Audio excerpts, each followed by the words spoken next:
Ghost Exile is a first-person ghost investigation game where you and your friends can explore a series of houses and exorcise the ghosts within. Full disclosure, the game was gifted to me by the developers and is currently in early access on Steam.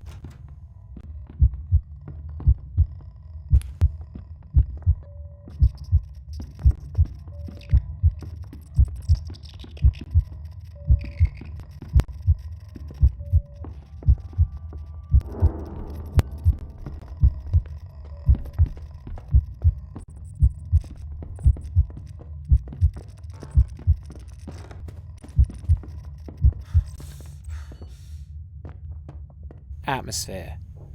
The atmosphere is very similar to other ghost investigation games. Its environments are mostly spooky looking houses that are normal enough so that they don't go too far into the realms of cliché, but a lot of the houses ended up feeling the same, with a lack of variation being the culprit. Though there are some standouts like the museum and the diner, which are a breath of fresh air, there's not a lot separating the rest of the environments though, and they blend together in memory. The main source of the atmosphere comes from a low humming noise that sneaks in when the house is in darkness, along with other creepy sounds to invoke a feeling of tension as you explore the residences. Unlike other games, it starts off in darkness with you having to turn the main power on yourself, and this forces you to spend time creeping around to find the power box. And on higher difficulties, the game even has you searching for fuses too. When the lights are finally on, the tension seems to fade away along with the music, and there's often no When the lights are finally on, though, the tension seems to fade away along with the music, and there's often not enough ghostly events to keep you on edge either.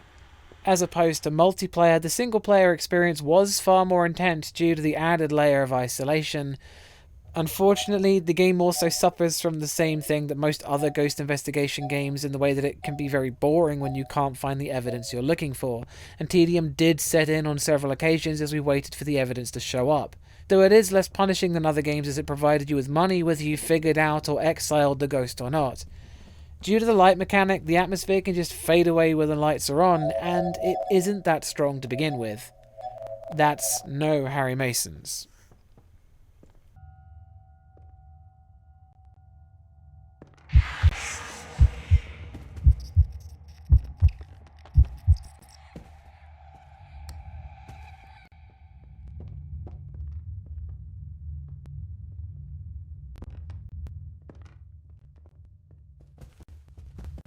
Scares.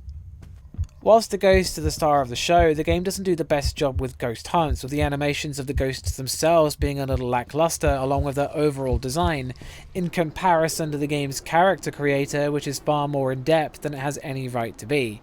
The number of ghost events seemed abnormally low, with there being long gaps in between events, even on higher difficulties, but that might just be down to luck.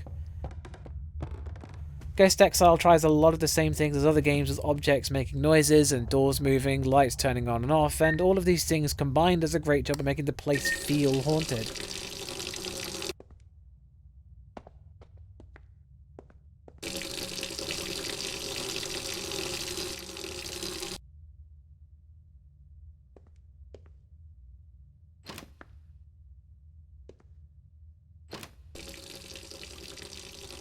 Every now and then you'll witness something that causes you to stop in your tracks. It has a few different tools compared to other games, like the voice recorder, which can play back ghost voices if you ask them questions, which could be creepy when it works. There's some nice scripted events which are very different from ones seen in other games, with a ghost locking itself in a room to it crawling on the ceiling.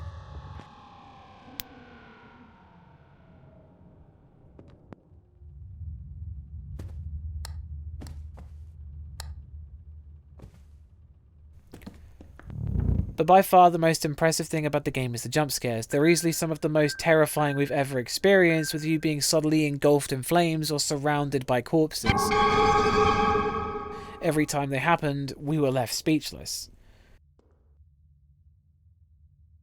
Actually, exiling the ghost was pretty difficult to get to, and whilst it was pretty spectacular, with you speaking out the words in the Book of Exile, all it really did was add a little more pressure along with the more frequent ghost hunts, which was a little disappointing, but it didn't really detract from the event itself. There's other additional content like escaping a death labyrinth when you die, which was initially frightening but became a little tedious with you running around the maze. The game sets itself apart in a number of ways, and while some of them don't hit very hard, other things are completely devastating. That's one Harry Mason.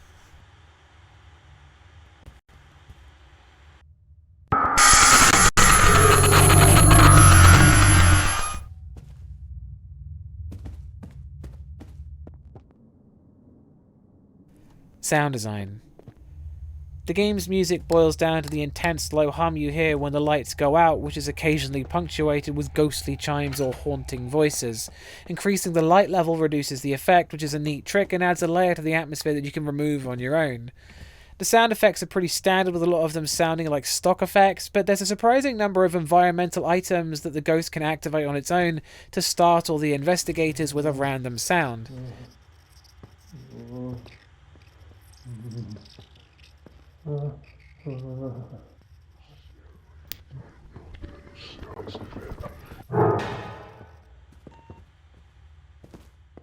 The speech recognition has a few issues, but being able to talk to the ghost and ask it questions is very cool.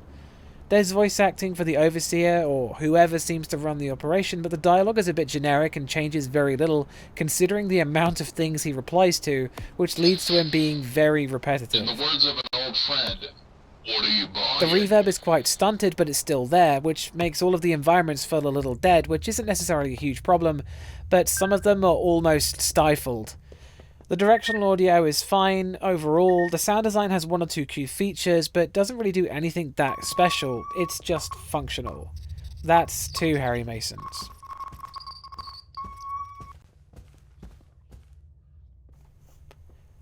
Gore. There's not really any gore, and the game wouldn't have benefited from any. That's 3 Harry Masons.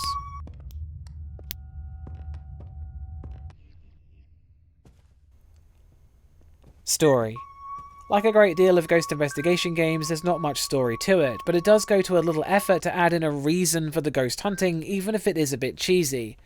There's a few things that almost add up to a story, with you having to find a passport of the person you're exorcising and say their name to rid them from the house, and there's boxes of tapes laying around that felt like they should contain something story related, but there's never anything in them. There's no real story to any of the houses and other environments besides the diner, which was clearly hiding something, but yet again it never made itself apparent what that was. There's a form of progression to the game in the way that you're discovering ghosts in the journal as you go, and even has you research what the ghost is by using the evidence you collected to identify the ghost. It's hard to say if this is a pro or a con, but it's unique, even if it is sometimes less convenient. Overall, there's very little supporting a story of any kind, and leaves the game feeling like things are missing. Making the final score 3 out of 5 Harry Masons. Ghost Exile sets itself apart from other games, with some of its changes being unique and interesting, but it suffers from other game design problems. It unlocks a lot of things from the start, and there's a lot of content to unlock in the future. We only ended up playing 5 or 6 hours of it, so there is potentially more in there to discover, but we were quite impressed with what was in the game so far. Again, I'd like to remind you the whole thing is down to my opinion in horror games, and if you don't share this opinion, then that's cool, I get it. I'd like to point out that whilst I exorcised some ghosts, I did not let it get to me and advise you don't either. There are more horror reviews in the pipeline, and thanks for watching. And always go check out Bumps in the Middle of the Night. Peace.